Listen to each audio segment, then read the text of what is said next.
Buenos días a todos y a todas. Es un gusto que nos estén acompañando este domingo 23 de abril del año 2023, celebrando un día más del Día Mundial del Libro. Les saluda su servidor, Asael Ortiz Lascano, director de Ediciones y Publicaciones de la Universidad Autónoma del Estado de Hidalgo. Y es un verdadero placer el que nos estén acompañando.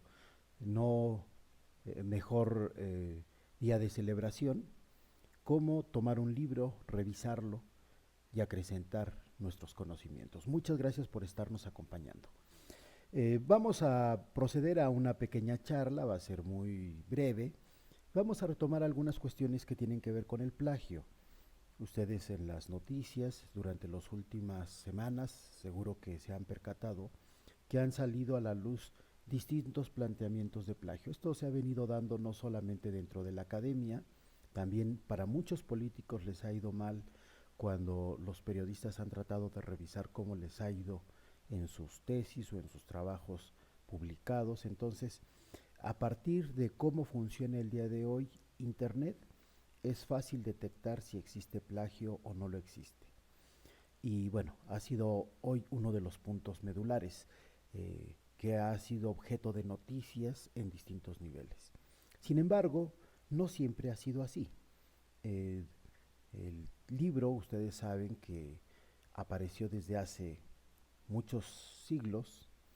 La dinámica de las publicaciones no era tal como la que tenemos el día de hoy, entonces los plagios podían enmascararse y vamos a revisar algunos de ellos, algunos que han durado siglos y que hoy, a la luz de algunos investigadores, se ha podido detectar la no originalidad de quien se reputa como autor. La palabra plagio, tomado de la Real Academia Española, su origen es plagium y significa robar esclavos.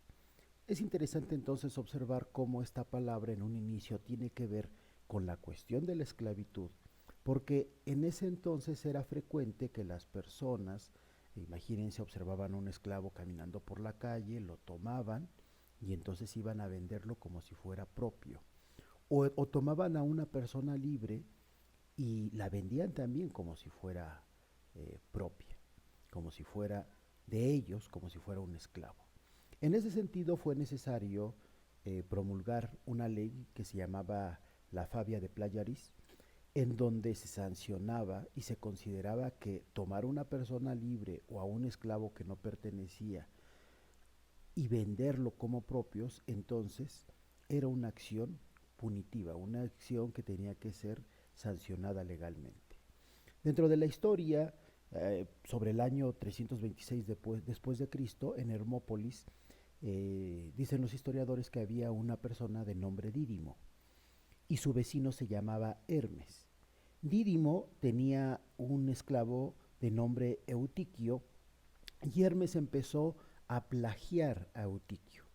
Empezó a hablarle de manera agradable y al final Eutiquio se quedaba con Hermes y hacía lo que decía Hermes. Y entonces cuando Dídimo lo buscaba, no había quien pudiera apoyarle en las tareas que necesitaba. Más aún las cosas se complicaron porque Dídimo se empezó a quejar. Esto hay un documento que él dirige al juez en turno en donde le dice que por las noches su vecino Hermes le pide a Eutiquio que entre a la casa y que sustraiga bienes. Entonces Dídimo acusa a Hermes de robo de bienes, de robo de esclavos, pero además hay un término interesante porque solicita la sustitución del esclavo. Entonces, ese es el escenario del origen de la palabra plagio, después fue cambiando algunas acepciones, hoy tenemos distintas acepciones, también incluimos la de robar o sustraer a una persona, indiscutiblemente, pero también la utilizamos para identificar cuando un documento no es de una persona y trata de hacerlo pasar como si fuera de ella. Esto nos hace llevar a algunos ejemplos de plagio y tomar o iniciaremos con una de estas grandes discusiones si plagiar dioses también es un plagio. Cuando en la historia nosotros revisamos los nombres de algunos de ellos, nos vamos a percatar que, por ejemplo, los babilonios, los sumerios, los acadios, los hititas, eh, estos pueblos antiguos tenían dioses muy similares e incluso algunos de ellos se repetían en los nombres. Eh, Algunos consideran que en realidad era un plagio de los dioses. Algunos otros historiadores comentan que cuando hablamos de dioses no puede haber plagio porque tiene que haber toda una construcción cultural sobre esos dioses. Entonces, para la mayoría o para un número importante de historiadores no puede darse ese plagio en los dioses. Y esto lo mencionamos por un dios troyano, Poseidón, que era el dios de los temblores.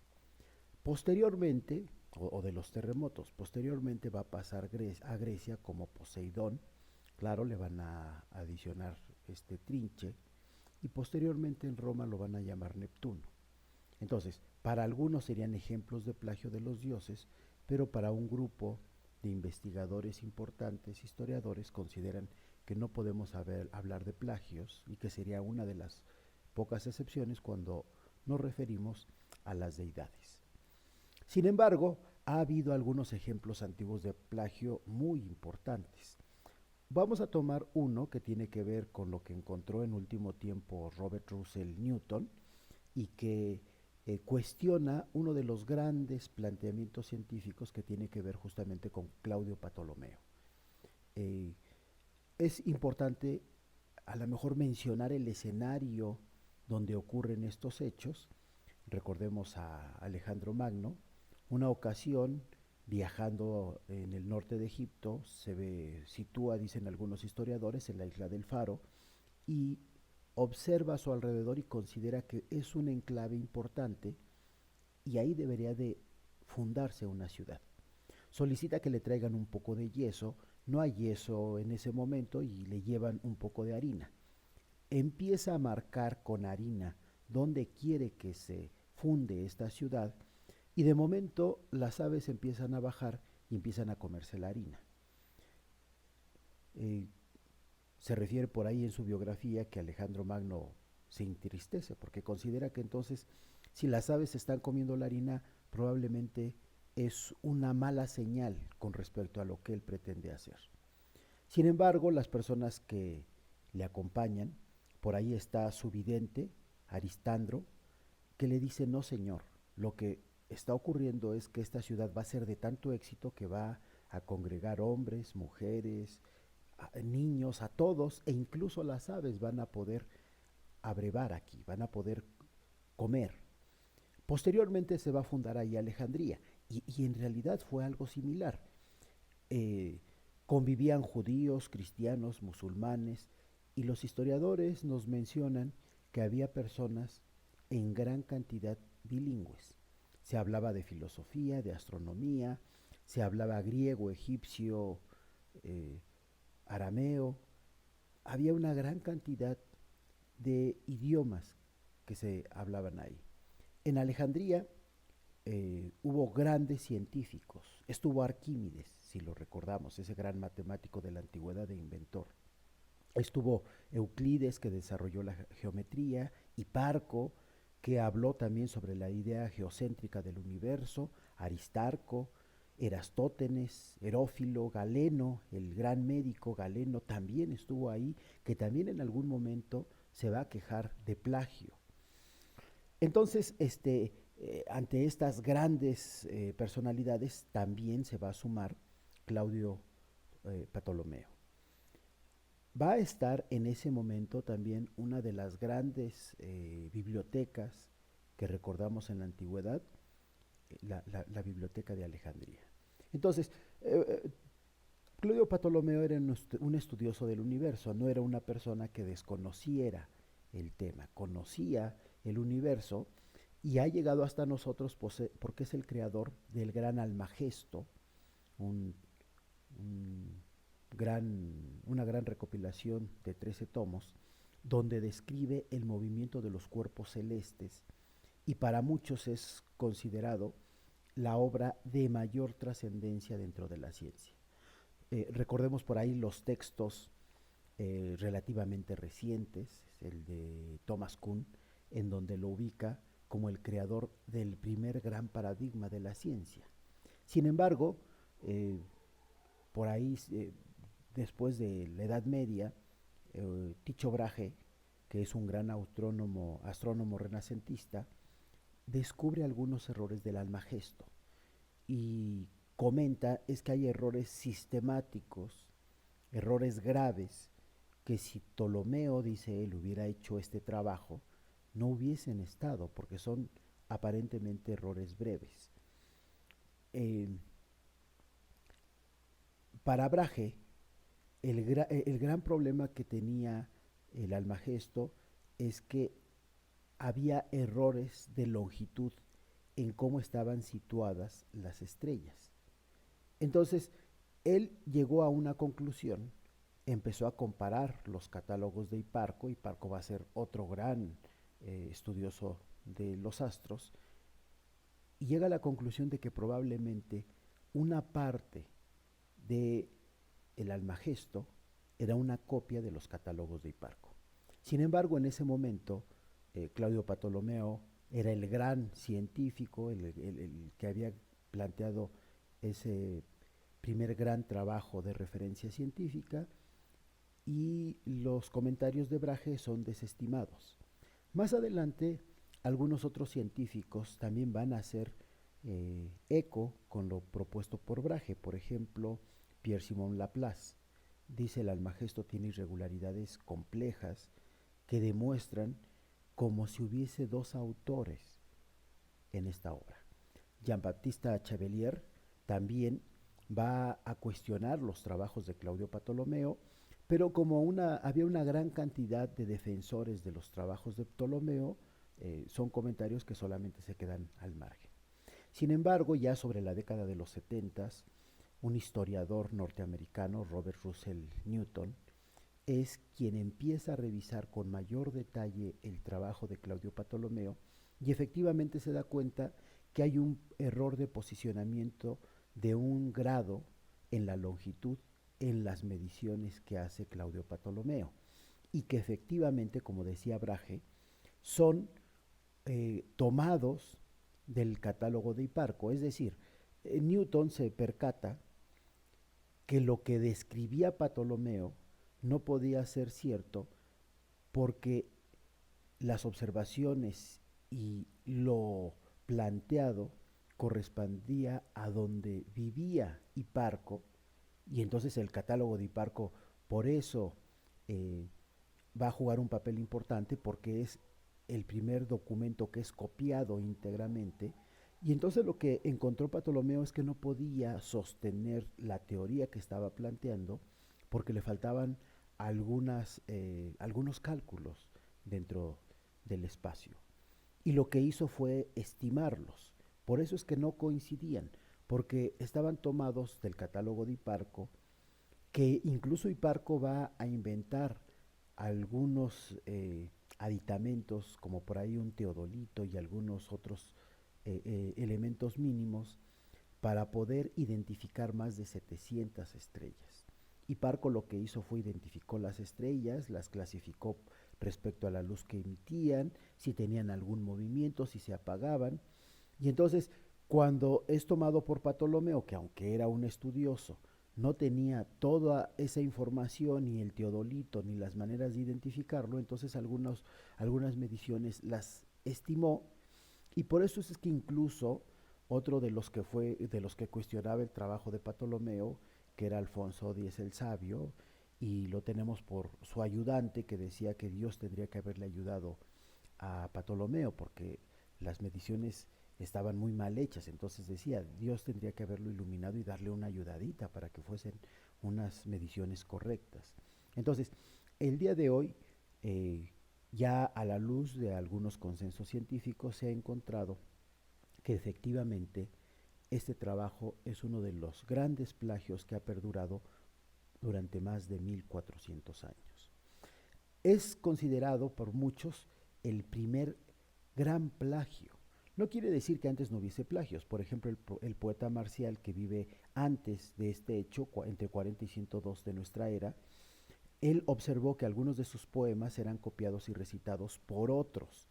Y entonces él hizo un escrito de denuncia porque mencionaba que eran ladrones de sus poemas, los recitaban delante de la población, pero decían que ellos los habían inventado.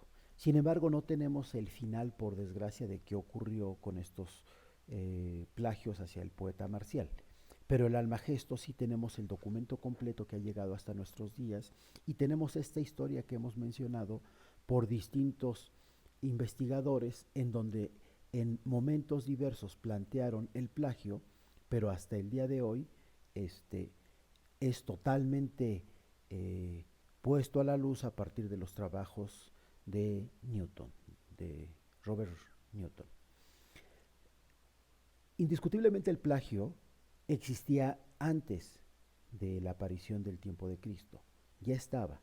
Algunos cuentistas ya lo mencionaban y el propio Esopo en alguna de sus fábulas nos muestra un ejemplo de plagio cuando dice que el dios Zeus quiere nombrar a los pájaros más bellos a partir del plumaje, y hay un ave que se llama la corneja, muy parecido a nuestros cuervos, y entonces esta corneja, dándose cuenta de que perdería ante las grandes aves que había, entonces se percata que todas ellas cuando se acicalan dejan caer pequeñas plumas. Entonces recoge todas estas plumas, las inserta entre sus alitas y se presenta ante Zeus. Y Zeus observa esta corneja y queda sorprendido.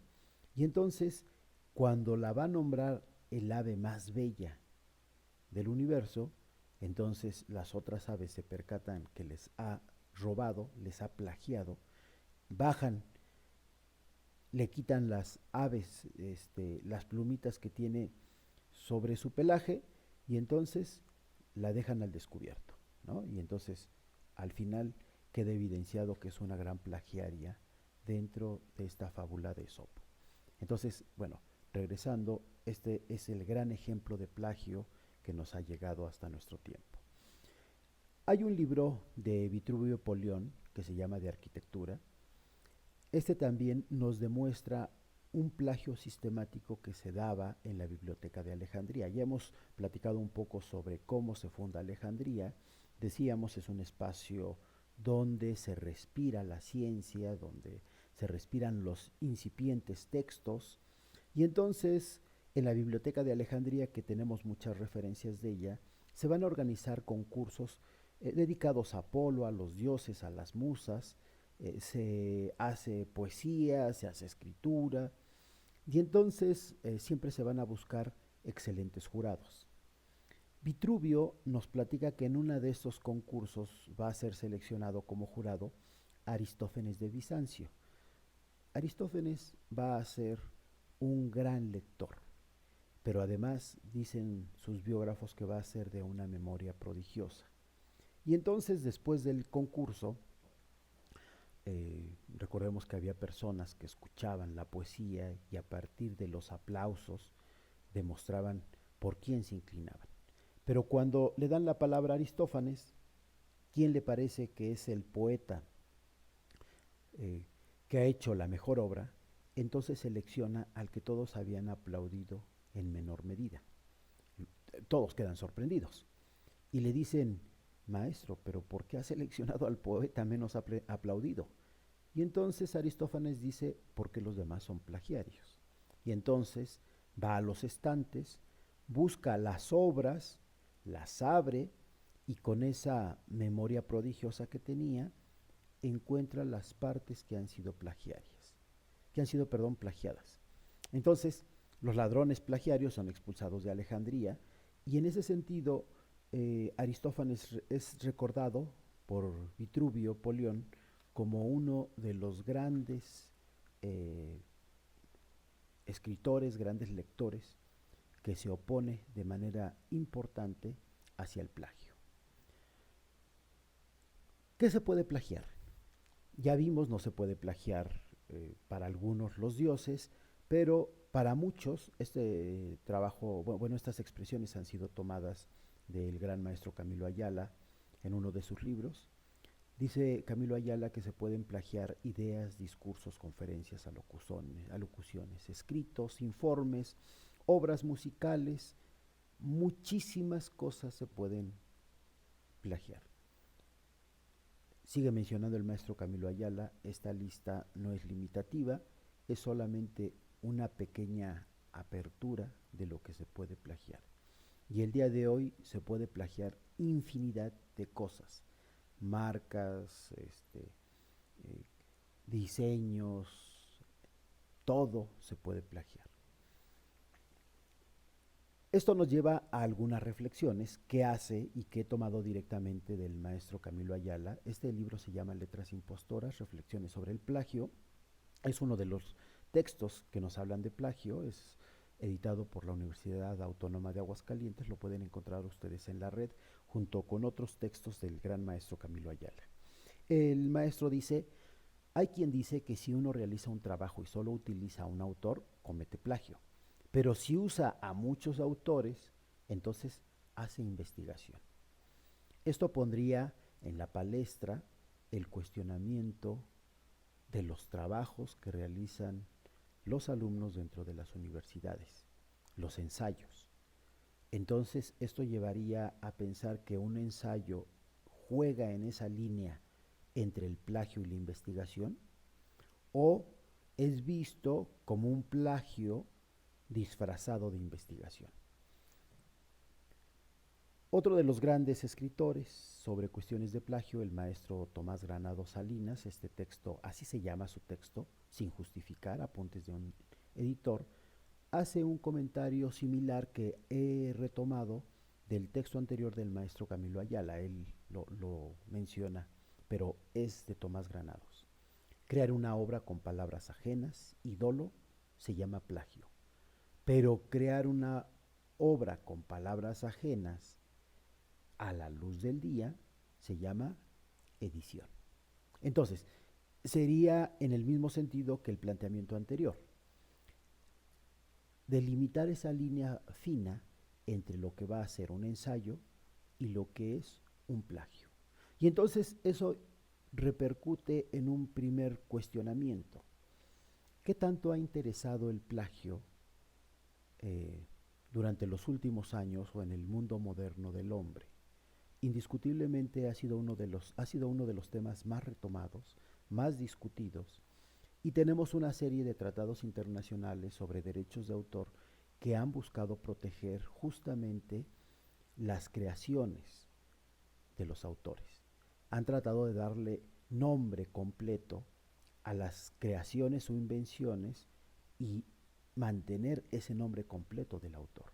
Tenemos distintas convenciones, ahí tienen ustedes una lista larga de estos tratados internacionales. Tenemos la Convención de París para la Protección de la Propiedad Intelectual de 1925, la Convención Universal sobre los Derechos de Autor del 57, la de Propiedad Literaria y Artística del 64, la Protección Internacional de Intérpretes o Ejecutantes, Productores de Fonogramas y Organismos de Radiodifusión del 64, un arreglo de Lisboa que tiene que ver con las denominaciones de origen y el registro internacional, también del 64, la Convención de Berna. Este es un trabajo bastante largo que tardó en aparecer, pero que ha sido completado de manera muy importante.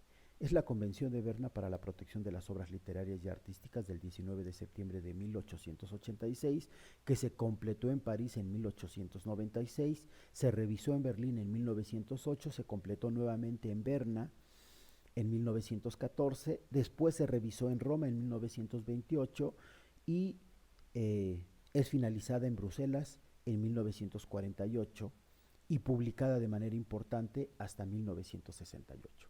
Pero también tenemos el Convenio para la Protección de los Productores de Fonogramas contra la Producción No Autorizada del 74, la Convención Universal sobre Derechos de Autor del 76, el Tratado del Registro de Obras Audiovisuales, que no es otra cosa que el Tratado sobre el Registro de las Películas del 91, el Tratado de la Cooperación en Materia de Patentes, el famoso PCT Internacional y su reglamento del 94, el Acuerdo de Viena, por el que se hizo la clasificación internacional de los elementos figurativos de las marcas del 2001, el arreglo de Estraburgo sobre la clasificación internacional de las patentes también del año 2001, el arreglo de Lisboa relativo a la protección de las denominaciones de origen, que fue revisado en Estocolmo en el 67 y fue modificado en el 79, el arreglo de Locarno de la clasificación internacional de los dibujos y de los modelos industriales, el arreglo de Niza también que tiene que ver con los productos y marcas, su registro de ellos,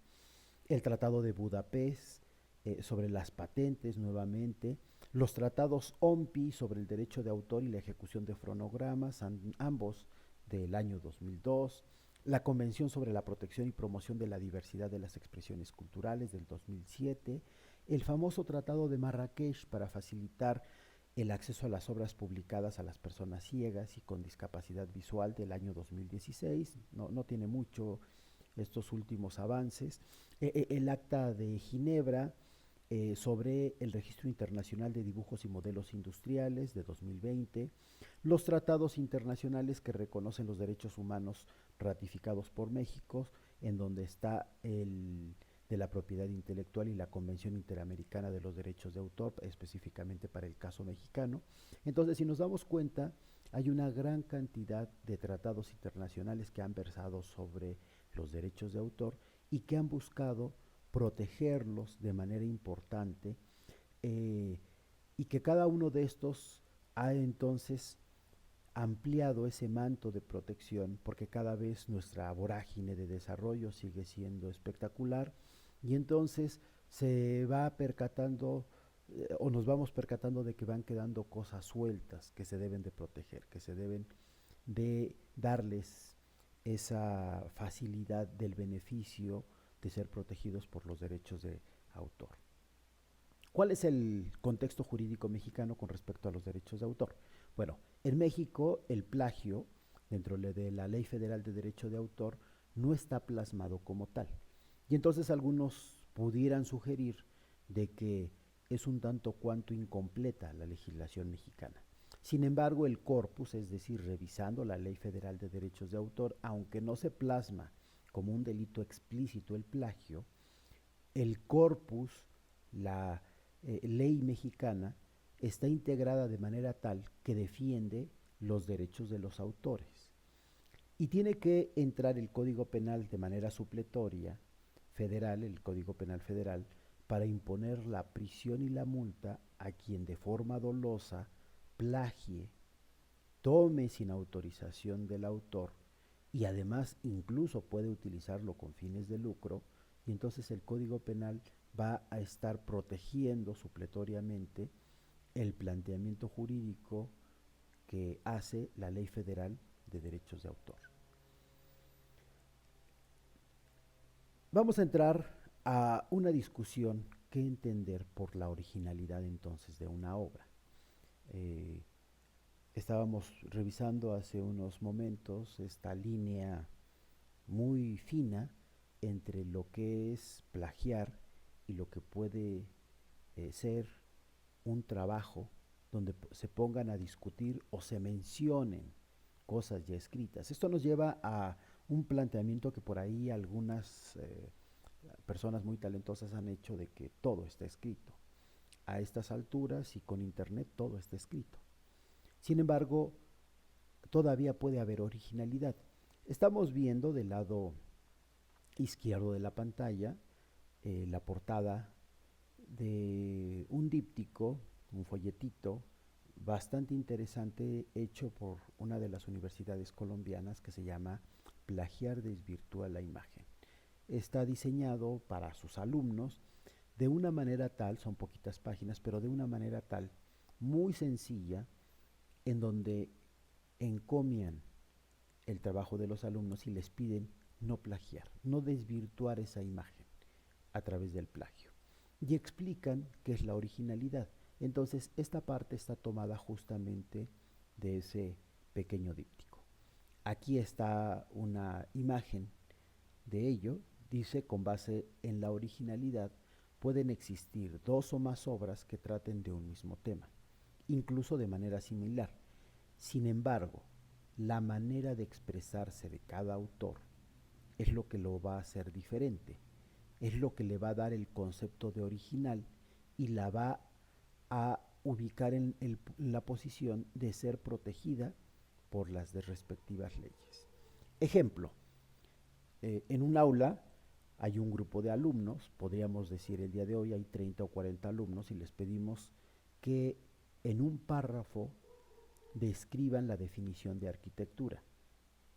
Claro, puede cambiar esta definición. Podría ser de derecho o podría ser de contaduría o de medicina, el concepto que nosotros le queramos solicitar a nuestros alumnos. En este caso es arquitectura. Cada uno de los alumnos, si no revisa ningún autor con lo que tiene en mente, escribe ese concepto, o incluso alguien que va pasando por afuera de la universidad, también le pedimos que nos dé un concepto de arquitectura, también nos dará en sus palabras cómo lo define. En ese sentido, si tenemos 40 personas más el que iba pasando 41, tendríamos 41 escritos de originalidad.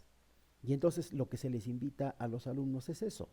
Puedes revisar distintos autores o puedes revisar solo un autor, pero no tienes que tomarlo con sus propias palabras, sino que tú debes de decir con las tuyas qué es lo que estás entendiendo, pero además explicarlo, además plasmarlo cómo es que tú lo estás imaginando. Entonces, a partir de esta explicación, ese sería el concepto de originalidad que se busca en una obra.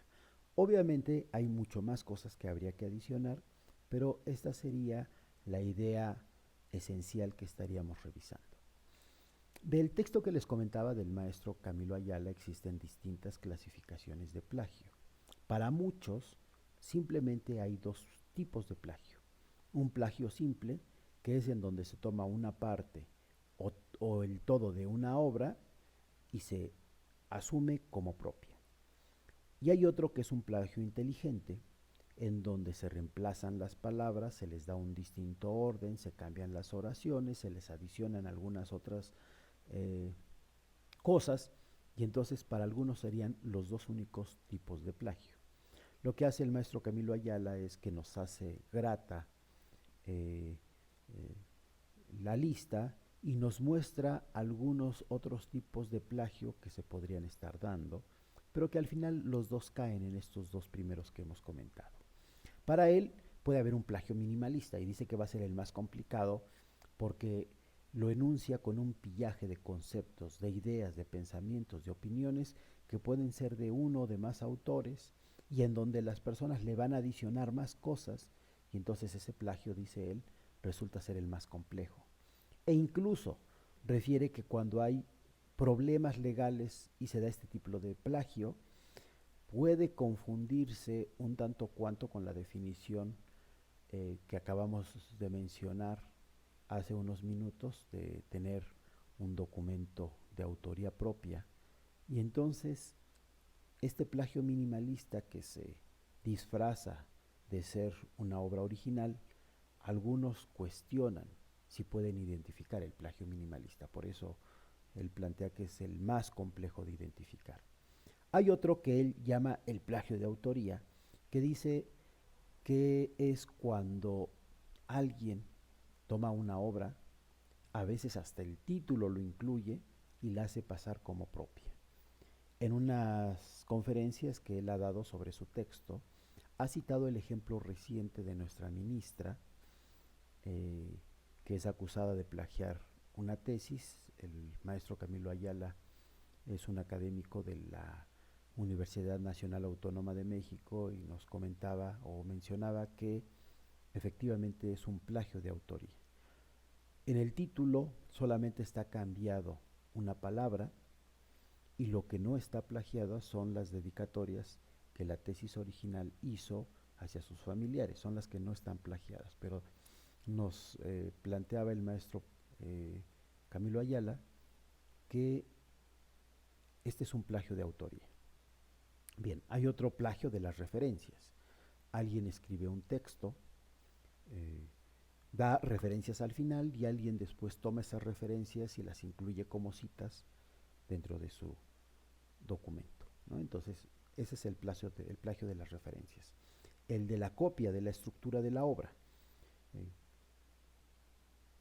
Plagiar, tomar cómo se hizo un texto, la estructura, y entonces pasarlo a otro documento. Hay otro plagio, que es el de las ideas, cuando no se dan crédito a su autor. Este plagio podría ser un tanto cuanto cuestionado porque para derechos de autor en el contexto mexicano no se pueden plagiar las ideas, no pueden ser objeto de protección las ideas. Entonces, eh, si bien es cierto, se sugiere que si alguien reciente que tuvo la idea, a lo mejor no es el primero, pero que nosotros ubicamos, deberíamos de darle ese crédito. Hay otro plagio que nos dice Camilo Ayala, que es la criptomnesia. Está tomado de un problema psicológico en donde las personas realizan un plagio inconsciente que puede considerarse no deliberado, pero que puede asumirse a un olvido y en donde las personas a través de este problemita psicológico quedan con la idea que ellos han escrito una canción, que han escrito un libro, que han hecho una obra original y propia, y entonces en ese sentido lo asumen como propio, pero de manera inconsciente. Entonces este sería otro tipo de plagio. Otro más, el inconsciente. Tiene la característica o está apoyado en que hubo una falta de conocer de manera correcta los mecanismos de citación. Entonces se va a producir un plagio de manera involuntaria. También puede haber un plagio literario cuando alguien se adueña de textos o argumentos de un escritor. Este plagio ha sido bastante recurrido en algunos de los grandes escritores de los tiempos recientes, incluso con premios Nobel han sido acusados de plagiar en algún momento. También hay un plagio académico. Vamos a ver más adelante algunos de lo que consideran algunos las grandes estafas cometidos dentro del medio universitario, dentro de la investigación. También hay fraude legislativo, cuando algún político se adjudica que él hizo una iniciativa de ley, una norma, una legislatura, cuando no haya sido así. Y el plagio tecnológico. Hoy en Internet podemos copiar y pegar. Algunos de los autores más prolijos mencionan que es muy fácil en nuestro tiempo el plagio porque Internet es una gran fotocopiadora.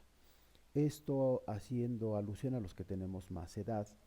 La fotocopiadora la identificamos como aquel instrumento tecnológico donde tenemos un documento impreso en original y lo reproducimos en papel. Pero el día de hoy esa fotocopiadora ni siquiera necesitamos tenerlo de manera física, todo puede ser digital y entonces lo podemos copiar, pegar, cambiar de manera muy, muy importante, ¿no? Entonces, estos son de los plagios que se han mencionado.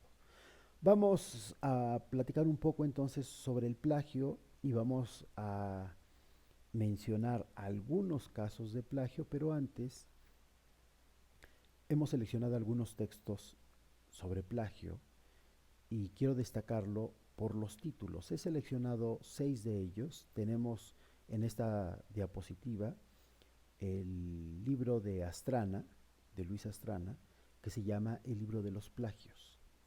Pero también del otro lado ustedes están viendo la portada del libro de Juan Jacobo Bajarlía, también titulada El libro de los plagios. Y entonces la pregunta sería si aquí tenemos un plagio de título. No. En el contexto de derechos de autor se permite que los libros puedan tener exactamente el mismo título. ¿Qué los va a hacer diferente? El contenido. Además de la portada, indiscutiblemente, pero el contenido los va a hacer diferentes, les va a dar esa característica de unicidad, de ser diferentes con respecto a los otros. Bien, tenemos además, bueno, el libro de Richard Posner, es también un gran libro. Él lo tituló El pequeño libro de los plagios. Tenemos el de Maurel, tenemos El plagio y otros estudios sobre derechos de autor de Antonio Castán, y tenemos otro libro de los plagios, solamente le faltó el artículo, de Oteiza. También es un documento bastante recurrido con respecto a plagios. El plagio en los últimos tiempos ha tratado de ser revisado a partir de datos duros.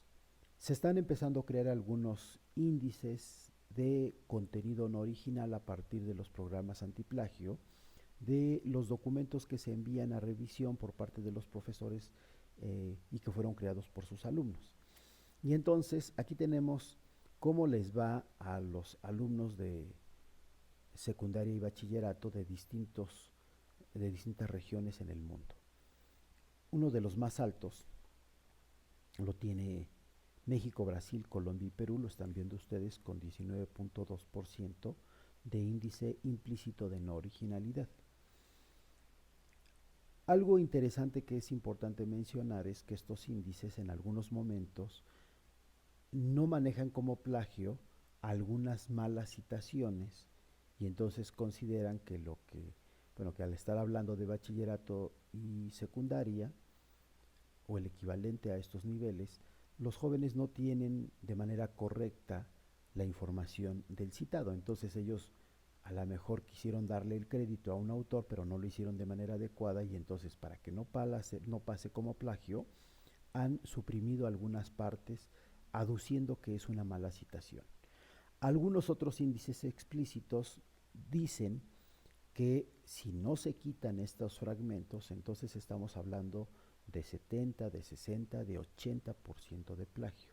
Y para algunos entonces serían cantidades bastante escandalosas, porque estarían demostrando que no sabemos citar, pero probablemente no estamos creando obras originales, sino que estamos recurriendo de manera importante al plagio. Voy a centrarme entonces en el tipo de citado como uno de los escudos que ha sido utilizado para referir que no se está plagiando, sino que se está haciendo una mala cita. Hemos escogido la forma de citar, la APA 7 específicamente, que es una propuesta de cita de la Asociación Psicológica de Psicología de los Estados Unidos, en donde ahora para algunos estudiosos se comete no solamente el error de confusión del autor, sino que también se está violando el derecho del nombre completo del autor.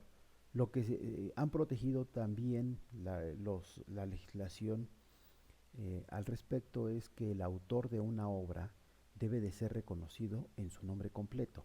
Y APA 7 solamente solicita que se anote el primer apellido y con inicial el nombre. Entonces, un ejemplo, tenemos a Luis González García, que es un autor, uno de los muchos homónimos que tenemos en México, y en APA 7 lo vamos a citar como González, L. Después dependerá qué estamos citando, si es un libro, si es una revista, pero sería la manera de cómo lo estaríamos citando. No estamos dándole el crédito completo, Luis González García, pero además la manera de citar está también generando un problema, porque no estamos identificando si es efectivamente Luis González. Vean ustedes el tipo de citado. L. González podría corresponder al escritor puertorriqueño que también se llama Luis González, pero también podría corresponder a la escritora mexicana Laura González, o a Leonardo González, o a Leopoldo, Lorenza, Lucas, Lilia, Liliana, Lucrecia, Lucía, Luisa, o los otros escritores que haya de apellido González.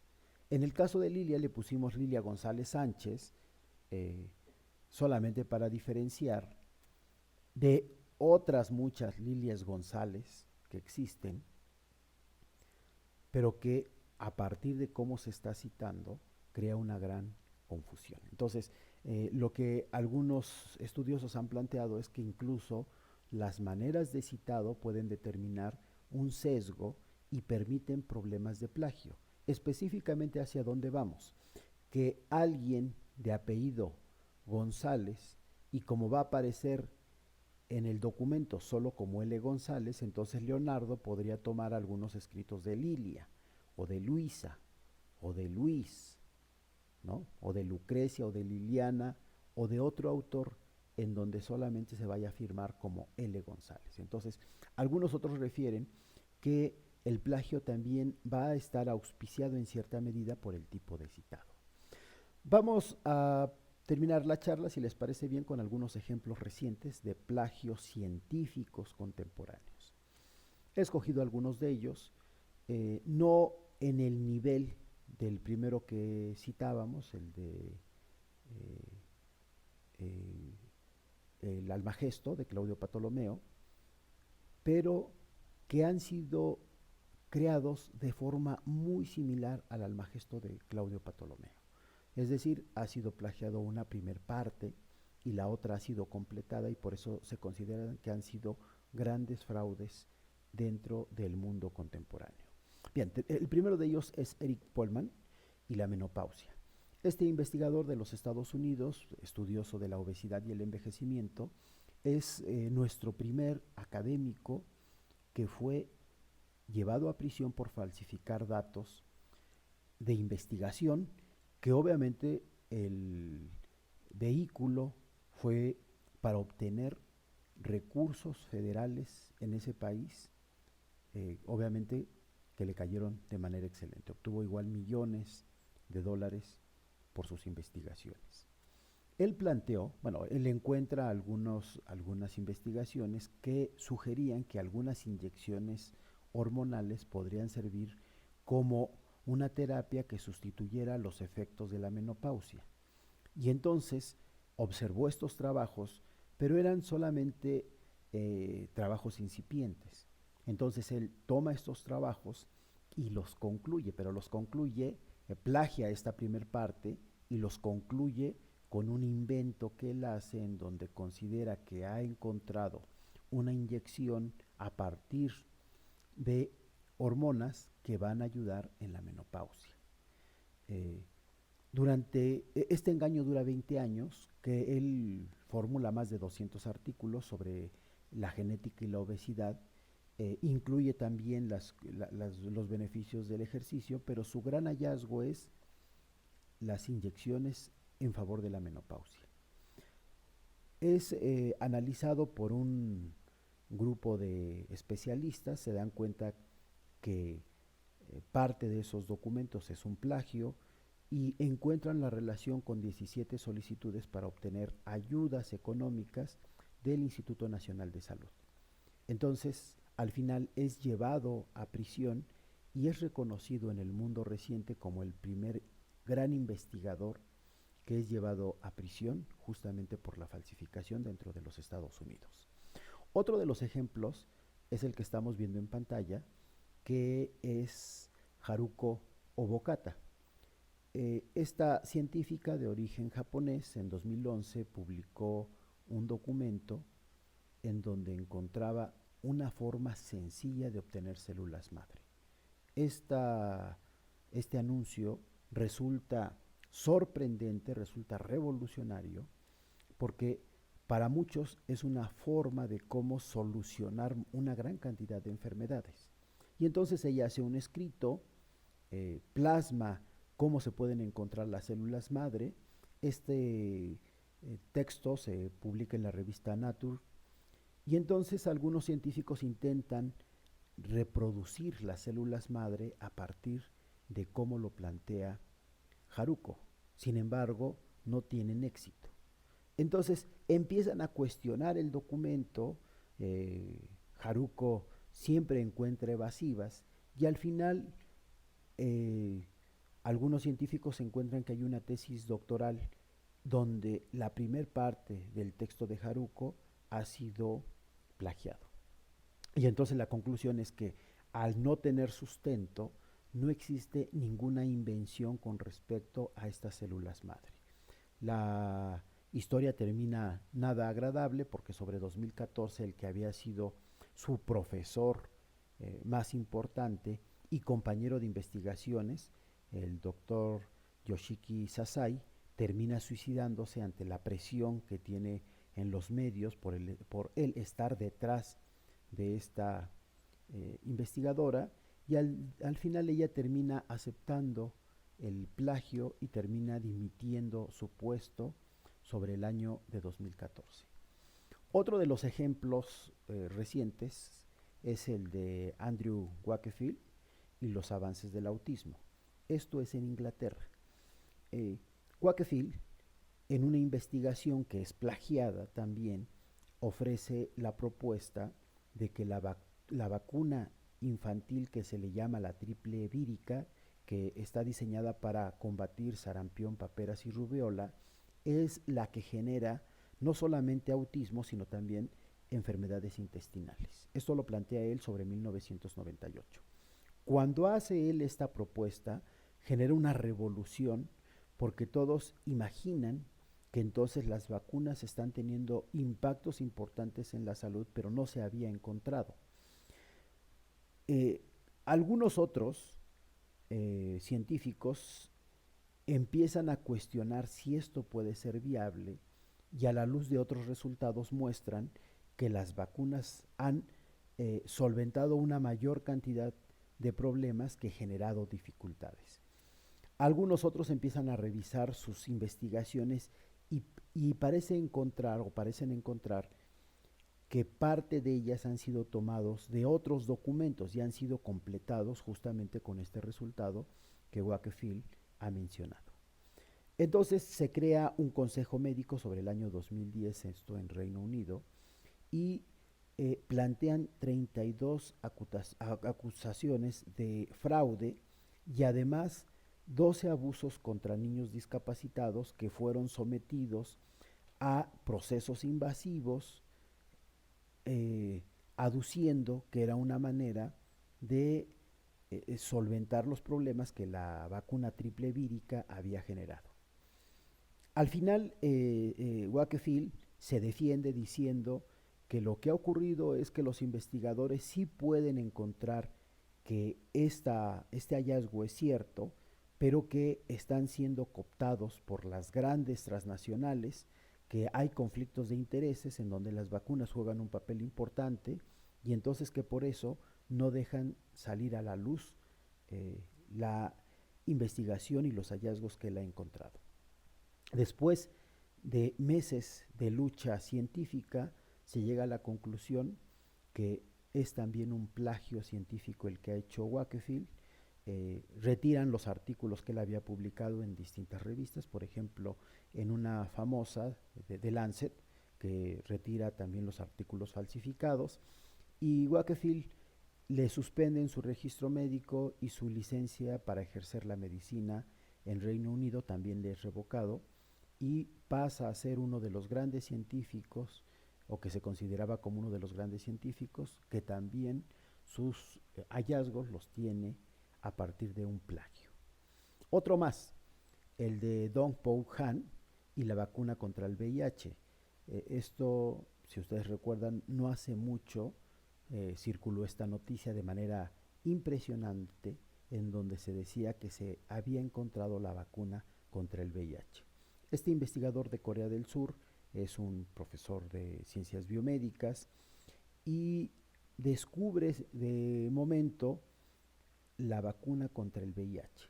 Hace algunas pruebas, demuestra aparentemente que esas pruebas llevan a una vacuna contra el VIH, y entonces la comunidad científica le solicita que diga cómo es que la encontró. Claro, cuando la encuentra, inmediatamente el gobierno le da 19 millones de dólares en ayudas para que pueda continuar con sus investigaciones, y además le dan todo el respaldo en el Instituto Nacional de Salud de los Estados Unidos.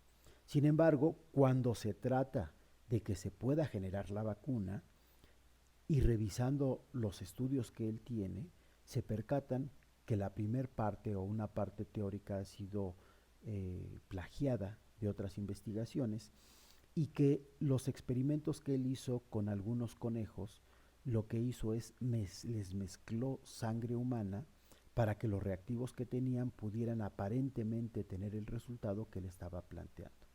En el 2015 también va a ser condenado a prisión, aunque no es el primero, a cerca de 5 años de prisión por fabricar pruebas, y obviamente es multado con más de 7 millones de dólares y además obligado a que debe de devolver los millones de dólares que se les dieron, estos 19, 20 millones que le habían dado, justamente por falsificar los resultados en una vacuna de VIH. Otro de los grandes plagios recientes, este tiene que ver más con las ciencias sociales, es de Michael Lacour y el matrimonio gay. Este alumno era un estudiante de ciencias políticas de la UCLA y el doctor Donald Green era su profesor de la Universidad de Columbia.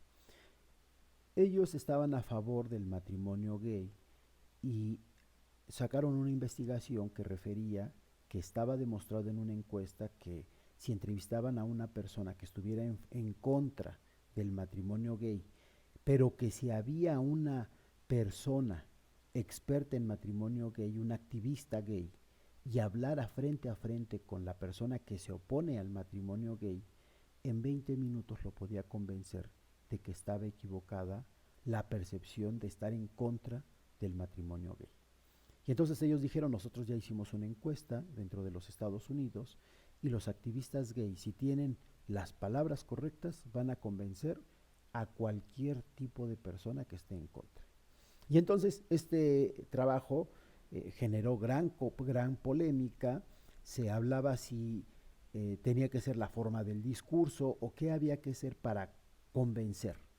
Y entonces el trabajo empieza a ser cuestionado porque se encuentran partes que han sido plagiadas y entonces se llega a la conclusión, si la parte teórica está plagiada, entonces cómo están los resultados. Y entonces se empieza a preguntar quién hace el trabajo.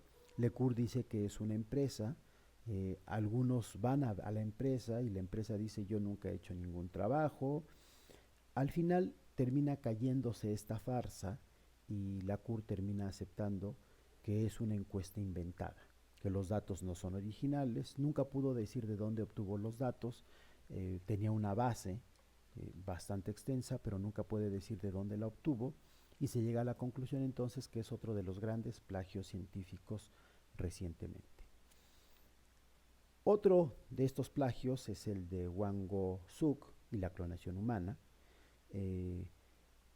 Este científico Wang va a ser un veterinario exitoso.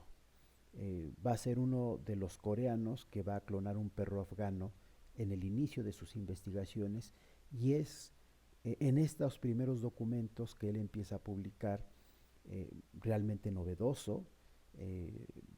No tiene ningún tipo de plagio sus primeros trabajos con respecto a la clonación de animales. Sin embargo, empiezan a presionarlo porque debe de trabajar con la clonación humana. Y entonces, de momento cambia de escenario siendo un veterinario y llega a la conclusión, lo publica, que puede clonar a personas. Para muchos termina siendo un héroe nacional porque como todos sabemos, muchas de las enfermedades, como es el Alzheimer, podrían tener solución, el Parkinson, la diabetes. Entonces, se considera que a partir de las investigaciones que él hace, se abre esa gran beta. Durante 2 años más, continúa con este engaño, claro, recibe millones de dólares para sus investigaciones, tanto que también es puesto al frente del primer Banco Mundial de Células Madre. En 2005, sus colegas, tratando de replicarla con la clonación humana, llegan a resultados fatídicos, empiezan a revisar con detalle, empiezan a hacer la confronta con otros documentos y llegan a la conclusión de que hay plagio significativo en las investigaciones. Y entonces, finalmente se descubre este engaño y termina aceptando Wang que ha inventado esto justamente para hacerse de recursos económicos. Otro caso más, el de Yoshitaka Fuji. Este es muy especial, este y el final que estaremos comentando, porque Yoshitaka Fuji es considerado como el gran inventor. 172 artículos sobre el área médica totalmente falsos. Eh, Hay 37 artículos más que tiene eh, publicados, y de esos 37 solamente 3 ha demostrado que tiene las bases y que no son falsos.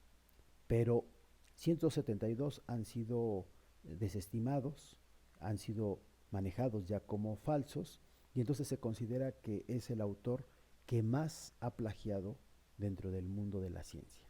Y cerraremos con otro gran plagio que se ha encontrado, que es el de Charles Dawson y el descubrimiento del hombre de Piltdown.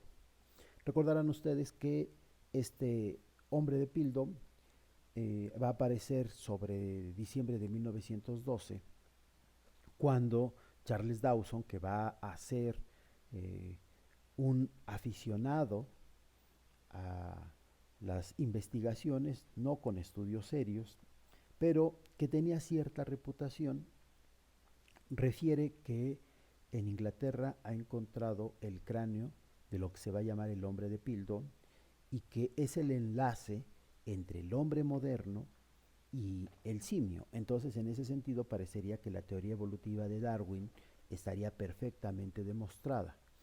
Se analizan los restos óseos y él, junto con otros investigadores, llegan a la conclusión que estos restos tienen más de 50.000 años de antigüedad. Queda establecido desde ese entonces, e incluso en las escuelas, en las universidades, en los textos aparece el hombre de Piltdown como la gran invención que va a cerrar ese, eh, ese, esa parte entre el hombre moderno y el mono. Sin embargo, científicos recientes encontraron de que no tenía más de 50.000 años. Claro, ronda un poquito menos de los 50.000 años, y es algo que no se ha encontrado. ¿De dónde salió ese cráneo? Sin embargo, las investigaciones han demostrado que una parte del cráneo es humano y el resto es de un orangután, es decir, está reconstruido. Principalmente el maxilar inferior es de un orangután. Y entonces es una prueba inventada, y durante cerca de 100 años o más de 100 años ha sido una de los plagios que ha perdurado, que ha estado como una verdad en los textos que se le enseña a los alumnos, pero que ha sido un fraude en la historia científica. Actualmente se ha cuestionado en que no solamente Charles Dawson fue el inventor de esto, sino que además pudo convencer a las personas que le asistían, al conservador del museo, al sacerdote jesuita de Chardin, que le da todo el apoyo, al famoso escritor Arthur Conan Doyle, que entre todos le ayudan a hacer esta gran farsa y que este plagio pueda perdurar hasta nosotros. Por último, hay muchas maneras de cómo se le pueden llamar a estos plagiarios.